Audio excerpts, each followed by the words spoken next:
कि जो पिटिशनर है नंबर 1, उसमें एक आदमी वो है जो उनका बेटा यूपी गवर्नमेंट का स्टैंडिंग काउंसिल है, और उसमें जो पार्टी बनाई गई है यूपी गवर्नमेंट को बनाया गया। तो अगर कोई गवर्नमेंट का स्टैंडिंग काउंसिल खुद अपने ही गवर्नमेंट के खिलाफ केस डालता है तो वो LR रूल्स के खिलाफ है। दूसरी बात यह कि अगर उनका पिटिशन आप पढ़ेंगे तो उसमें उनका प्रेयर क्या है? प्रेयर यह है कि हमारे को राइट टू एक्सेस मिले। Section 18 of archaeology survey ASMR act 1958 बोलते। जब राइट टू एक्सेस का उनका प्रेयर है तो कोर्ट के जज साहब ने क्यों सर्वे का ऑर्डर दिया? भाई अगर उनको एक्सेस चाहिए था तो जाओ, तो मस्जिद में बैठो, कौन रोकता है? तो रोक टोक तो नहीं है। प्रेयर उनका ये है कि राइट टू एक्सेस होना हमारे को, और उनको सर्वे का ऑर्डर दिए जज साहब, तो ये गलत है। ये दूसरा ये है कि प्लेसेस ऑफ वर्शिप एक्ट के तहत आप उसका कैरेक्टर नेचर चेंज नहीं कर सकते, आप कन्वर्जन नहीं कर सकते, तो सर्वे कैसा करा रहे आप? और फिर आप देख लिए कि अगर वो लोग कोर्ट को नहीं जाते तो आज वो 5 लोगों की मौत नहीं होती, बेकसूर नौजवानों की मौत होगी वहां पर। एक ये है। और फिर सुप्रीम कोर्ट ने जो ये कह दिया कि उस रिपोर्ट को सील बंद कवर में रखना, और जब तक मैनेजिंग कमेटी हाई कोर्ट नहीं जाती उस वक्त तक वो लोकल कोर्ट उसको सुनवाई नहीं करना। और जो oral observation chief justice of India के हैं, जो वो ASG को बोल रहे थे कि गवर्नमेंट न्यूट्रल रहना चाहिए, कोई गड़बड़ नहीं होनी चाहिए, ये उन्होंने कहा। अब आपका दूसरा सवाल जो गरीब नवाज सुल्तान हिंद के बारे में है, एक बात बताइए, 800 साल से वो दरगाह है। अलाउद्दीन खिलजी की जब हुकूमत थी तो उस जमाने में 13th सेंचुरी 12th सेंचुरी में दरगाह शरीफ है। 12th सेंचुरी में गरीब नवाज का विसाल हो गया। 13th सेंचुरी में अमीर खुसरो, आप लोग जानते हैं अमीर खुसरो रहमतुल्लाह, उन्होंने किताब लिखे थे खजाइने फुतुहा, उसमें उन्होंने दरगाह का जिक्र किया। और फिर 800 साल के बाद आज आप बोल रहे कि नहीं वो दरगाह नहीं है, क्या बचेगा भाई? फिर कुछ तो, यानी वो दरगाह शरीफ जो है, पूरे 2 हमारे नेबरिंग कंट्रीज का ऑफिशियल डेलीगेशन हर साल वहां पे आता है, और फिर हर प्रधानमंत्री वहां पर चादर भिजाते उर्स शरीफ के दौरान। ये कहां रोकेगा, कहां ये? अगर कल बौद्ध समाज के लोग, जैन समाज के लोग भी कोर्ट में चले गए, आपको मालूम क्या हो जाएगा इस देश में? वो भी बोलेंगे कि हमारा वो जगह थी, हमारे मजहबी जगह थी। जैन समाज के लोग, बौद्ध समाज के लोग बोलेंगे। इसीलिए हमने 91 का एक्ट बना के बोला कि 15 अगस्त 47 को जिस किसी का भी मजहबी जगह है उसको चेंज या कन्वर्ट नहीं किया जाएगा। अब लोग बोलते नहीं, उसको एसर्टन करने से क्या होगा? अरे एसर्टन को एकेडमिक एक्सरसाइज के लिए कर रहा है, आप तो चेंज करना चाह रहे ना उसको। चलो कोई एकेडमिक एक्सरसाइज के लिए नहीं, एकेडमिक एक्सरसाइज नहीं है, एक्सरसाइज इसलिए कि कन्वर्ट करो उसको, उस जगह को बदल दो और जुडिशियल प्रोसेस से उसको वो मौका मिले। ये गलत चीज है। अब उस केस में ministry of minority affairs party है। अब मोदी सरकार क्या जवाब दाखिल करेगी जबकि वो खुद चादर भिजाए? नरेंद्र मोदी एक मर्तबा ने 10 साल में 10 मर्तबा चादर भिजाए हैं, फोटोज भी आप देख लो। अब मोदी क्या जवाब देंगे उसका? इसको बंद करना चाहिए बीजेपी RSS को, ये देश के हित में नहीं है सर। वैसे सर आप देखिए, अब आप ऐसा, आप बार बार आप ASI करेंगे तो AI छोड़ के ASI पढ़ लो पूरा। आर्टिफिशियल इंटेलिजेंस के बारे में बात भी मत करो, खाली ASI करते रहो, बस धंधे पे लगा जाओ, खुदाई करो। क्या है ये? अगर मैं दिल्ली में भी किसी भी जगह पे जाकर बड़े बीजेपी नेता के घर में जाकर खुदाई कराया तो 100% 1000 फीट पे खाने जहां खां का कोई निशान निकल जाता। अब क्या बोलेंगे आप? वो है ना, सिविलाइजेशन है, सिविलाइजेशन ऐसी तो बनता, आगे बढ़ता लोग। तो ये चीज गलत हो रही है। ये इससे आप भारत को कमजोर कर रहे हैं। 140 करोड़ जनता के दूसरे मसाइल भी तो है, बेरोजगारी है, महंगाई है, किसान मर रहा है, चीन ताकतवर होते जा रहा है, मगर आप इस पे लगा दिए, एक काम पे लग जाओ। ये देश के हित में नहीं है, गलत है, इसका हम कंडेम करते। और अफसोस के साथ कहना पड़ रहा है कि जब बाबरी मस्जिद का जजमेंट आया था, हम उस वक्त ही कहा था कि ये इस तरह के मसले शुरू हो जाएंगे, और डीवाईसी चंद्रचूड़ साहब अगर इसको रोक लगा देते केस में तो किस्से खत्म हो जाता था। वो गलत ओरल ऑब्जर्वेशन दिए वो। इस वास्ते आज 15 ऐसे जगह पर इस तरह की हरकतें हो रही है या करने की कोशिश कर रहे हैं लोग। मोहन भागवत इनका एक बयान आया है। कब आया? आज आया कि देश में जो लोक संख्या है कम हो रही है और 2 बच्चे से ज्यादा 3 बच्चे चाहिए, ये शास्त्र का मानना है, ऐसा उनका कहना है। आप ये उनको नरेंद्र मोदी को जाके सिखाना चाहिए था उनको, जो पार्लियामेंट इलेक्शन में क्या बोले थे, मुस्लिम महिलाएं ज्यादा बच्चे पैदा करती। बोले नहीं बोले प्रधानमंत्री? उनके भाषण में बोले ना बात कि आपके हिंदू बहनों गलों से मंगलसूत्र छीनकर उन महिलाओं को दिया जाएगा जो ज्यादा बच्चे पैदा करते। अब मोहन भागवत को क्या बोल रहे, हमारी आबादी गिर रही है, पॉपुलेशन गिर रहा है, तो क्या बोल रहे, बच्चे ज्यादा पैदा करो बोल रहे वो, 2 से ज्यादा। फिर आरएस वाले शादी करना शुरू कर देना फिर चाहिए। अब बताइए आप पहले तो आप गाली देते हमारे को कि झारखंड में क्या बोले, झारखंड के लिए बोले कि आबादी बढ़ जाएगी मुसलमानों की, हर वक्त गंदगी। जबकि मैं शुरू से हम बोल रहे टीएफआर रेट, अब याद करो, टीएफआर रेट इस देश का गिरा है और सबसे ज्यादा टीएफआर रेट मुस्लिम समुदाय का गिरा, मगर अभी भी हिंदू भाइयों का उससे आगे है, कम है। हाँ, मगर आप ये आइंदा 20-25 साल में सबसे ज्यादा आबादी बूढ़ों की रहेंगी इस देश में। आज हम पुकार के बोल रहे, देखो बूढ़े होंगे, 25 साल में बूढ़े होने वाले लोग। आप करो, अब जैसा आप जापान चले जाओ, यूरोप चले जाइए, वहां पे सबसे बड़ा लोग ज़ईफ है, माने बुजुर्ग हैं, ज्यादा उम्र के लोग हैं। रशिया है। आज आपको समझ में आ रही बात? आप बच्चे कभी बोलते हैं बच्चे पैदा क्यों कर रहे, इनका हर एमपी बोलता 2 बच्चे बस, उससे बढ़ कर तो उसको वो नहीं मिलना, गवर्नमेंट का स्कीम से नहीं कोई फायदा नहीं होना। अरे एक तो पकड़ के चलो कुछ तो भी। अब आप एक के पकड़ने का मतलब दूसरा मत निकालो, तो एक पॉलिसी पे रहो ना भाई। आप देखिए स्टालिन, चंद्रबाबू नायडू बोल रहे ज्यादा बच्चे पैदा करो, या एक कानून है तेलंगाना में, आंध्रा में, कि जो भी कॉर्पोरेटर का इलेक्शन लड़ेंगे नगर पंचायत का, उसमें 2 बच्चे से ज्यादा नहीं लड़ सकते। अभी बिल लाने वाले हैं, उसको खत्म करने वाले हैं, बिल लाने वाले हैं, खत्म तेलंगाना में आने वाला है। आंध्रा में नायडू बोल दिए कि ज्यादा बच्चे पैदा करो, स्टालिन बोल ज्यादा बच्चे पैदा करो। ये लोगों को समझ में आता ही नहीं ना, खाली एक ही दिखता उनको, बस मुसलमान वो सा करो, वही कर रहे।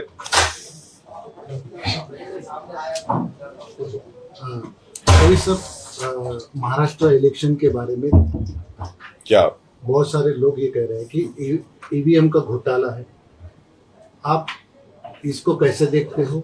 और ये वाकई में, जैसा औरंगाबाद में आप भी देखे हो, आप घूमे हो, यहाँ पर पैसा ज्यादा चला है, क्या आपको लगता है क्या रीजन है जो इतना लैंड इसके ऊपर जीत के आई है बीजेपी? रिजल्ट आया नहीं, एक तो ये कि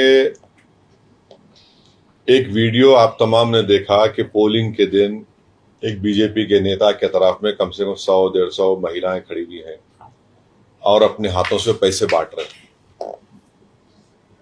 अब आप बताइए कि उसको भी देखकर अगर इलेक्शन कमिश्नर ऑफ इंडिया कुछ एक्शन नहीं लेता है और उल्टा केस इम्तियाज जलील पे बुक करते हैं एट्रॉसिटी का, तो ये फ्री एंड फेयर कैसा होगा बताइए। यानी वीडियो है पैसे बांट रहा सो, हर एंगल से है। आप उस हम कंप्लेन दिए इम्तियाज साहब, उस पर नहीं लिया। एक शादी खाने में बैठकर पैसे बांट रहे थे। तीसरी बात यह कि इलेक्शन कमिश्नर्स का और कमिश्नर का जो अपॉइंटमेंट है वो गलत है। कैसे? सुप्रीम कोर्ट ने जजमेंट दिया था कि प्रधानमंत्री, leader of opposition, chief justice of India, ये लोग मिलकर बनाना। सुप्रीम कोर्ट जजमेंट के बाद मोदी ने तो सीजीआई को निकाल दिया, अपने लॉ मिनिस्टर को ला लिया उसमें। वो तो अपने लोगों को बनाएंगे क्योंकि वोट ज्यादा उनके पास आएगा। वो गलत है, उसको चेंज करना चाहिए, सुप्रीम कोर्ट ने कहा था। चौथा ये है कि वीवीपैट का 100% काउंटिंग होनी चाहिए। अभी आप सिर्फ 5% करते, 100% करो ना काउंटिंग, कौन रोक रहा आपको? बैलेट पेपर और देखिए, छठी बात यह है कि अगर कोई चुनाव में कोई बोलेगा धर्म युद्ध, कोई बोलेगा वोट जिहाद, उस पर भी कार्रवाई नहीं होती है। कोई बोलेगा फतवा या भगवा। अब जो फतवा दिए उनको तो आप लोग भूल गए, उनके पास जा रहे नहीं आप, उनके पास जा रहे नहीं आप लोग। तो ये तो ठीक नहीं है ना। तो इलेक्शन फ्री एंड फेयर होनी चाहिए। फ्री एंड फेयर जब नहीं होगा तो फिर तो फायदा उठ जाएगा, उठा लेंगे।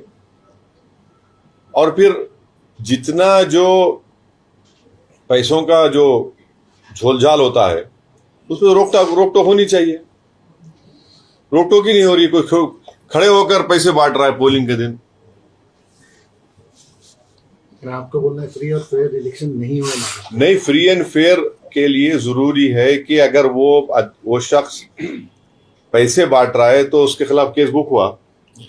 केस भी बुक नहीं हुआ उसके खिलाफ, उसके आप ना इंक्वायरी ऑर्डर करते, ना आरओ बोलता है कुछ। भाई आरओ क्या कर रहा है? औरंगाबाद सेंट्रल का आरओ, ईस्ट का, उसको तो दिखना चाहिए ना कि भाई हो रहा है। तो उसका तो काम है आरओ का। आरओ साहब क्या किए? आरओ साहब कुछ नहीं किए। सीओ साहब का काम था, ईसीआई का काम था, कुछ नहीं हुआ है।